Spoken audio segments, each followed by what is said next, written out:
Guys, welcome back to my another new mini blog. তো আমি যাচ্ছি আমার বেস্ট ফ্রেন্ডের সাথে এক জায়গায় ঘুরতে।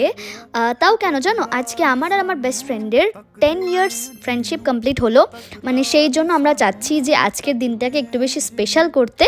তো চলো দেখি আজকে কি কি করা যায়, তোমাদের সাথে সব কিছু শেয়ার করবো। তো গাইস, এই হলো আজকে আমার ফিট। আজকে আমি একটা কুর্তি পরেছি আর ওকেও আমি বলেছি আজকে কুর্তি পরতে। তো এখন আসছে, তো তোমরা ওয়েট করো, আমি সব কিছু তোমাদের সাথে শেয়ার করছি। তো তারপর আমরা দুজন বেরিয়ে পড়লাম। মাঝখানে একটু কেক নেওয়ার ছিল, কেক নিয়ে উঠে পড়লাম টোটো। দুটো ফুল নিয়ে পৌঁছে গেলাম আমাদের ডেস্টিনেশনে। Thank you.